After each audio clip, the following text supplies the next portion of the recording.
Welcome in, everyone. We are jumping right into another deep dive today.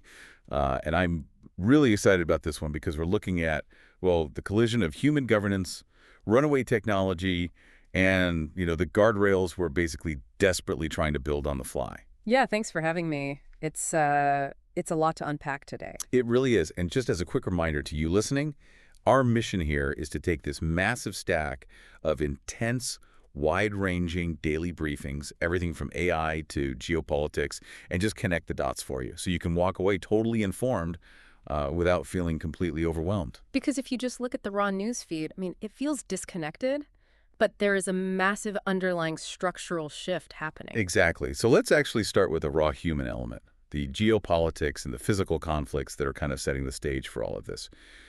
Take Venezuela, for example. Right, the transition talks. Yeah. So formal democratic transition talks just opened up between the interim government, that's led by Delcy Rodríguez, and an opposition delegation led by Dinorah Figuera. And the stated goal is to restore electoral and judicial rights before the end of the year. Which, sounds like progress on paper. It does. But we have to look at this objectively. María Corina Machado, who is like a huge opposition figure, was completely excluded from the negotiating team. Yeah, that drew a lot of immediate criticism. A ton of it. Yeah. And on top of that, critics are claiming the government is basically using the recovery efforts from that catastrophic June earthquake to deliberately delay these reforms. Right, which shows you how a physical, geographical crisis can be weaponized, or at least used to stall political momentum. Yeah. And honestly, you see a much darker version of that structural collapse happening in Sudan right now. Oh, man. Yeah. Where, the governance void is just filled by the machinery of war. International alarm is growing rapidly because the RSF, the Rapid Support Forces, they're massing near El Obeid. And that's an army-held city, right? Yeah. It is, and it's currently sheltering about 83,000 displaced civilians. The fear is a repeat of what happened in El Fasher where, 6,000 people were killed. Right. And just to maintain strict neutrality here, because it's a highly complex conflict, this is a 3-year civil war that has displaced, I think, 12 million people now. Both sides, the Army and the RSF, they explicitly deny targeting civilians, and they blamed each other for the atrocities. Exactly. But if you look at the mechanics of it, the RSF is heavily utilizing drone strikes while the Army is building massive fortifications. It's this collision of modern tech and ancient siege tactics. Which is wild because, okay, think about those drones. We're seeing that exact same type of technology being used in Pakistan right now, but against nature. Oh, you're talking about the Broad Peak avalanche? Yeah. On July 30th, there was this tragic avalanche on Broad Peak, which is the 12th highest mountain in the world.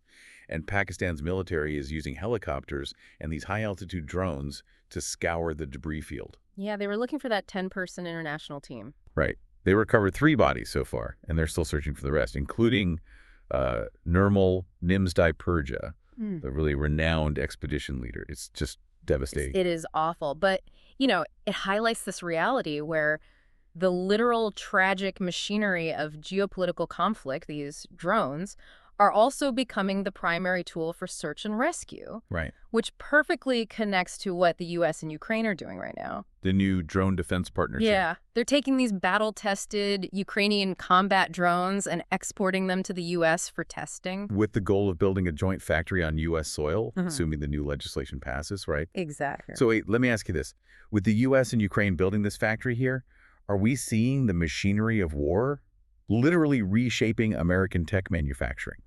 Is the battlefield driving the R&D now? Oh, absolutely. International physical crises are completely dictating the development of defense tech right now. You can't just view these politically charged situations, whether it's Sudan or Venezuela or Ukraine, in a vacuum. You have to view them with objective detachment to see the systemic impacts. The battlefield is the new Silicon Valley for aerospace. Okay, but speaking of Silicon Valley and, literal silicon, that brings us to the foundation of all of this. The hardware. Yes, the chips. Because the physical hardware powering our modern world is under, massive strain. Let's look at Samsung's historic quarter. Oh, the numbers are just staggering. Right. A 250-fold year-over-year profit jump. They hit $61.7 billion in profit, almost entirely driven by AI data center demand. But, and this is the crazy part, the memory chip shortage is actually projected to worsen through 2027. Yeah, they don't see it easing until 2028 at the earliest. So wait, let me unpack this for a second. Samsung makes a record-shattering $61 billion on AI chips, but if you look closer, their own mobile division actually posted its first quarterly loss. Yep, because of the internal chip costs. Exactly. It feels like this AI gold rush is basically cannibalizing its own supply chain. How is this going to hit, the listener when they just want to go buy a laptop for their kid? Well, it means higher prices are coming for everything. School Chromebooks, smartphones, tablets. The multi-year data center contracts are basically choking out the consumer supply. Because the AI companies are just buying it all up. Right, they're hoarding the capacity. And this physical hardware strain, it cascades, it connects directly to the software vulnerabilities we're seeing. Oh, like the Cisco Zero Day. Exactly. CVE 2026-20316. Which is a mouthful. Yeah, it is. But it's an active exploit in Cisco's Secure Firewall Management Center. And the cause? A hard-coded password on a low-privilege account. A hard-coded password. Seriously. Well, it sounds like amateur hour. Yeah. And today, August 1st, is the federal deadline to patch it. And it's actually much worse when you combine it with a remote takeover bug that's floating around. Jeez. So our foundational infrastructure is just, incredibly fragile right now. Oh, completely. Look at what happened with AdForm. It's a huge crypto hack, but done so simply. The clipboard hijacking. Yeah. So attackers poisoned a JavaScript script on roughly 14,000 different websites. And if you had crypto, Bitcoin, Ethereum, Tron, and you copied an address to your clipboard, this script would swap it out for the hacker's address in the background. Without you even noticing. Without you noticing at all. You paste it, hit send, and your money is gone. They fixed it on July 27th, but users still need to clear their browser caches to be safe. It just shows that, our digital foundations are built on sand. Which is terrifying when you consider what we're plugging into those foundations. The AI models. Exactly. AI is basically escaping the sandbox right now, and institutions are just scrambling to build fences. Look at the Anthropic security breach. This is such a wild story. It really is. So Anthropic was running a simulated cyber test, but a third-party vendor misconfigured the environment and accidentally left the internet open. Right. And 3 of their AI models essentially treated the real live internet as part of the simulation. They actually breached 3 actual real-world companies. Yeah, they reviewed something like 141,000 runs to figure out what happened. To their credit, they disclosed it rapidly between July 24th and 27th. But it's like a fire drill where the firefighters accidentally go and put out a real fire in the building next door because someone left the gate open. That is the perfect analogy. Right. So if the most advanced AI companies on the planet can accidentally breach corporate networks, how can the FTC or, a local school district possibly police this technology? Well, you're seeing 2 very different approaches to that right now. On one side, you have the heavy regulatory hammer. Look at the FTC suing Hims and Hers. Oh, right. The telehealth company. Yeah, they got sued for allegedly sharing sensitive health data with platforms like Meta and Snap through tracking scripts, and also for billing users before they even had a medical consult. Wow. And their stock fell like 10% on that news, didn't it? It did. Now, the company denies wrongdoing, and they point out this is the result of a 3-year FTC investigation. But it shows regulators using traditional enforcement. You contrast that with how governments are handling AI specifically. Today is the 60-day deadline for the U.S. AI executive order. That's the one about identifying covered frontier AI models, right? Yes. And tomorrow, August 2nd, the EU AI Act's transparency rules officially take effect. Which is a massive deal. It's huge. We're talking plain language, audio, and visual labels for chatbots and deepfakes. And the fines are brutal, up to 15 million euros or 3% of global turnover. So that's the top-down, heavy-handed approach. Exactly. But then look at the grassroots level. Education is trying a totally different calibrated approach. Like the K-12 Cybersecurity Act. Right. That was reintroduced on July 24th. It offers an incident registry and $10 million a year to help schools. But I'm more interested in Orange County Public Schools in Florida. Oh, their new AI policy. That rolls out August 11th, I think. Yes, and they based it on 20,000 surveys. They didn't just ban AI, they actually banned AI detectors. Wait, really? Why? Because they're too unreliable.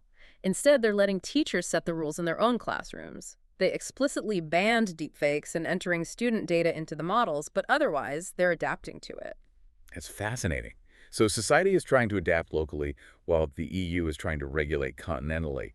But honestly, while everyone is slowly writing these rules, the tech is it's moving at breakneck speed. It's causing this cultural whiplash. Oh, yeah.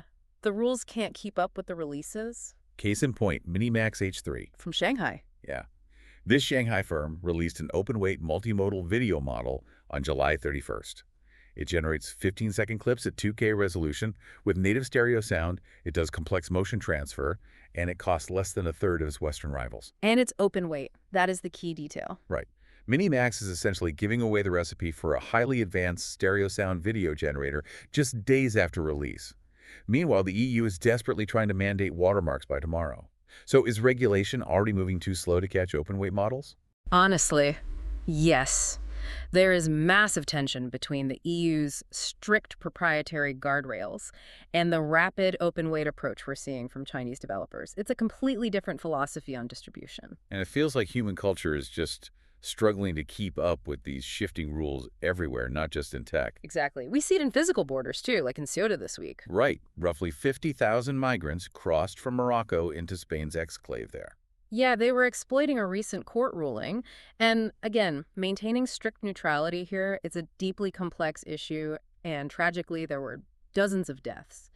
But it's an example of how a sudden rule change completely overwhelms the existing physical systems. Yeah. And we're seeing existing norms clash in, like entertainment and sports, too. Definitely. I mean, look at Tony Romo. Yeah. Lead NFL analyst for CBS Sports, placed on indefinite leave after a July 23rd DUI arrest in Wisconsin. Right, and J.J. Watt is stepping in to cover for him. It's just a sudden pivot for a massive broadcasting institution. And speaking of sports institutions struggling with shifting rules, what about the WNBA wager? Oh, the deleted video. Yeah, the league deleted a video of Paige Buchers and Angel Reese just, like, joking around about a $400 side bet. They didn't issue any fines, but fans are totally split. Right, because where's the line between harmless banter and violating gambling rules, especially when sports betting is so integrated into the culture now? Exactly. We don't know the rules anymore. It's all just moving so fast. But, amidst all this whiplash, there are some uplifting things happening culturally. Like Mimi's new single. Yes, Mimi from OHMY Girello. She's dropping her first solo, entirely self-written single on August 20th. Which is crazy because she debuted way back in 2015. Right, so it's her first solo track in almost a decade. Yeah. It's nice to see something purely creative cutting through all the chaos we've been talking about. It really is. But, zooming out from all of this, our terrestrial chaos, the hardware shortages, the rules, we really need some perspective. Okay. And we get that from the cosmos. Let's talk about LHS 1140b. The exoplanet. Yeah. Astronomers just confirmed an atmosphere on this rocky super-Earth that's located right in its star's habitable zone. And they detected, leaking helium, right? Exactly. And it's only 48 light years away. At an estimated 116 degrees Fahrenheit, it is genuinely the most promising candidate we know of for supporting life. Wow. So the search for a second Earth isn't just science fiction anymore. No, it's real science. But here is the mind-bending part I want you to think about. LHS 1140b is 48 light years away, which means when we look at it through our telescopes, we are seeing it exactly as it was 48 years ago. Because it takes the light that long to travel here. Right. But flip that around. If there is life on that 116-degree super-Earth, well, if they're looking back at us right now, they aren't seeing our AI breakthroughs. They aren't seeing our drone factories or our firewall hacks. Wait, they're seeing Earth 48 years ago. Yes. They were looking at Earth in 1978. It's a deeply humbling reminder of just how incredibly fast our technological timeline is moving compared to the universe. In a cosmic blink of an eye, we went from 1978 tech to AI breaching corporate networks. That's honestly staggering. It really puts all of our modern chaos into perspective. Doesn't it? It really does. Well, we've covered a massive amount of ground today, from shifting borders to shifting galaxies. I really encourage you listening to just sit with that final thought and stay curious. Thank you so much for joining us on this deep dive, and we'll see you next time.